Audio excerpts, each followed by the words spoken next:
Salut tout le monde, j'espère que vous allez bien.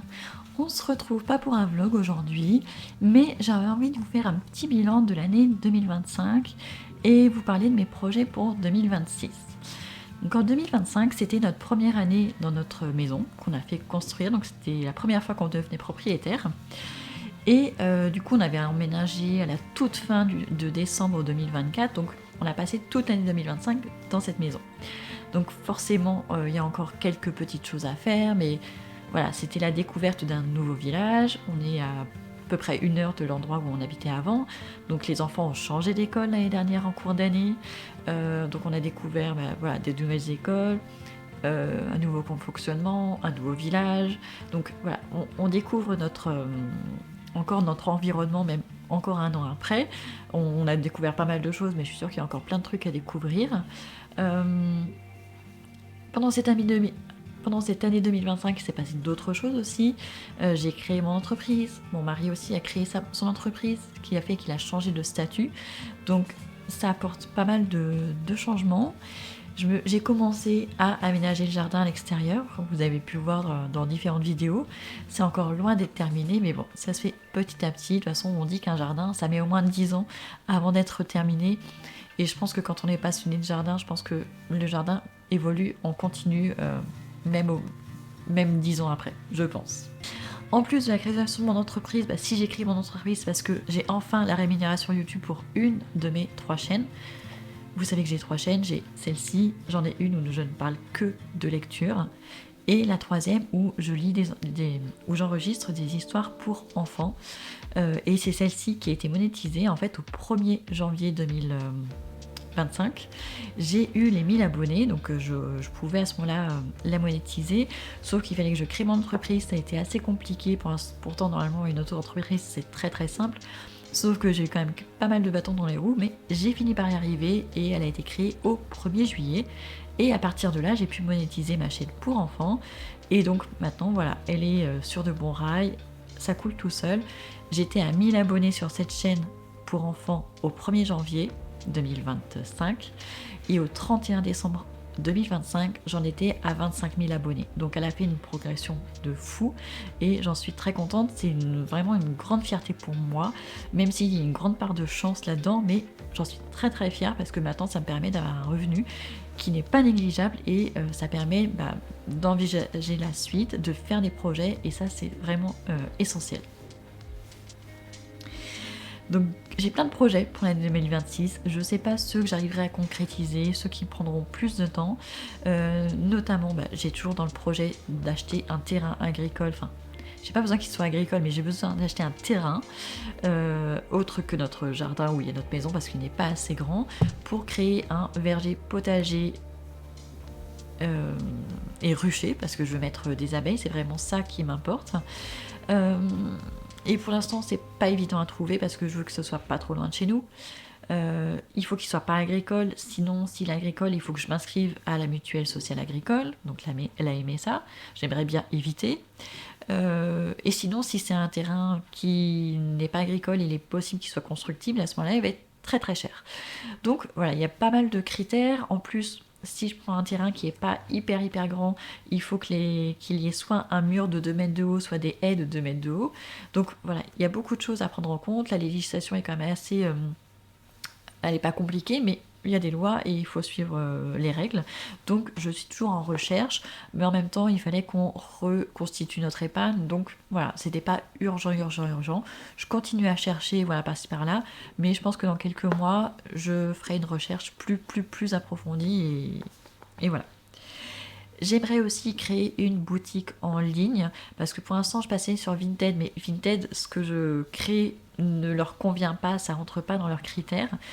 Sinon je pourrais passer par Etsy, mais Etsy ils prennent quand même pas mal de commissions, ne serait-ce que pour créer l'annonce. Donc j'aimerais bien créer une boutique en ligne, mais ça c'est vraiment sur du long terme. J'aimerais aussi me former à l'apiculture plus profondément, c'est-à-dire qu'en théorie, je connais beaucoup de choses, mais je pense qu'il faudrait une formation pratique maintenant. Et je me suis renseignée, il y a un rucher école qui est dans notre département, pas très loin de chez moi. Donc je pense que je vais m'y inscrire pour pouvoir avoir des formations plus concrètes et peut-être faire des stages avec des apiculteurs. Donc ça aussi, c'est peut-être dans les mois qui viennent, mais peut-être que ce sera l'année prochaine, ça va dépendre s'il y a des places, la date de leur formation, voilà. C'est dans mes projets. J'aimerais aussi me mettre à la couture parce qu'en fait, voilà, j'ai 5 enfants, les enfants grandissent, mais des fois, en fait, on se retrouve avec des vêtements qui sont vite troués, donc on peut pas les revendre, donc il n'y a plus qu'à les jeter. Et en fait, on sait que dans ce qu'on met au recyclage, beaucoup de choses ne sont pas recyclées. Soit c'est envoyé à l'autre bout du monde, soit c'est envoyé en Afrique et c'est juste entassé, enfoui, ou des fois c'est brûlé.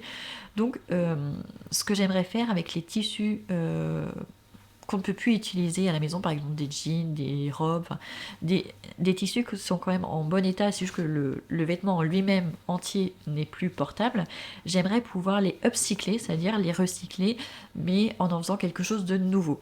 Et donc j'ai plein d'idées pour ça, notamment quelque chose d'hyper simple, mais pour ça il faut que je couds, et je n'ai jamais utilisé une machine à coudre.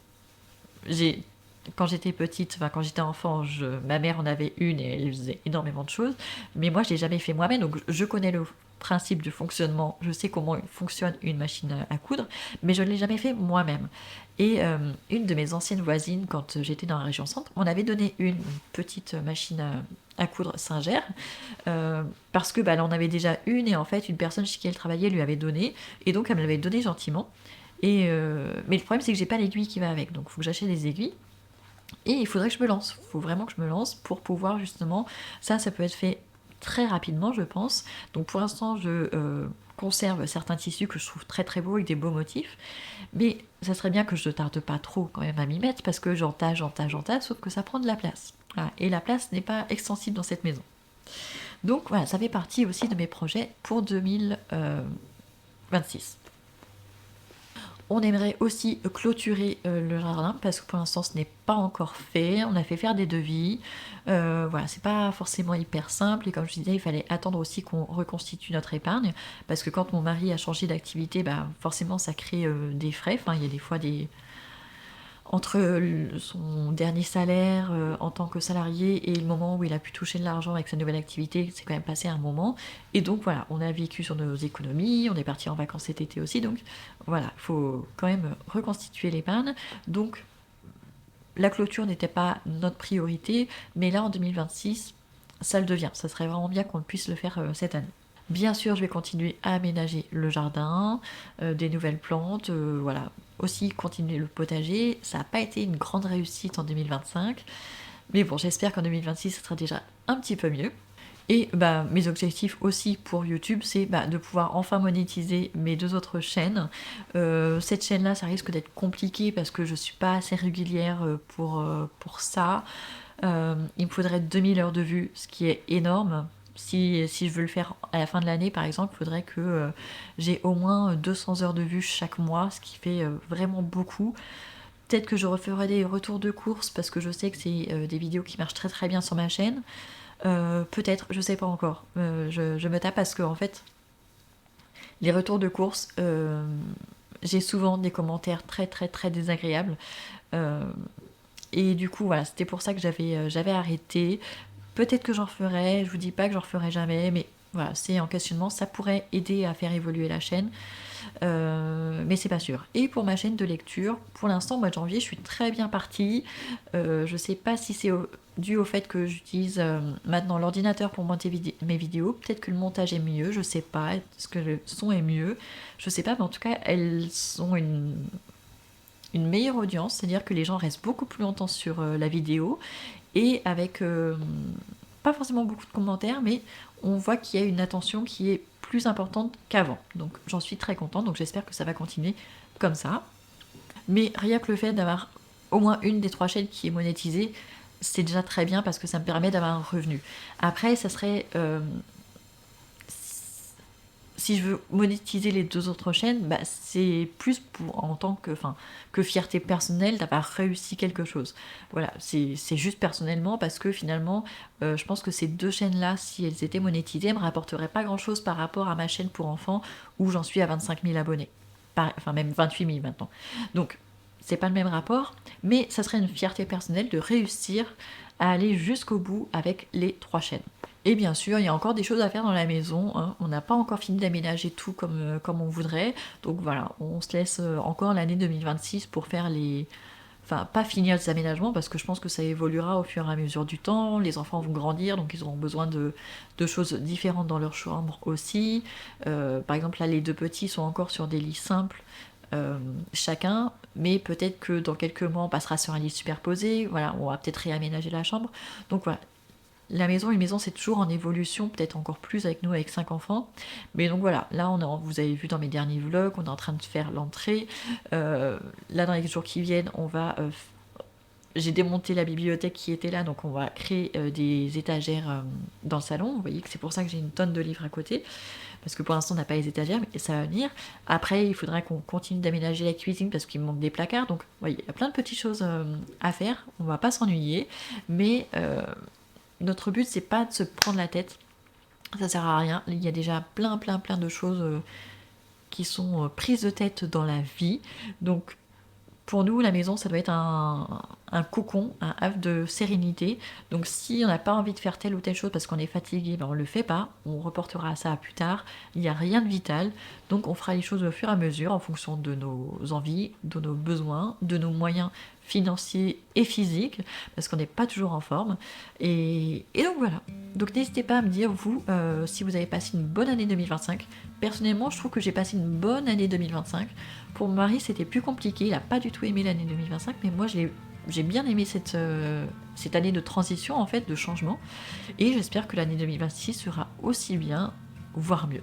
Donc voilà, j'espère que cette vidéo vous aura plu. Et on se retrouve très bientôt. Ciao, ciao!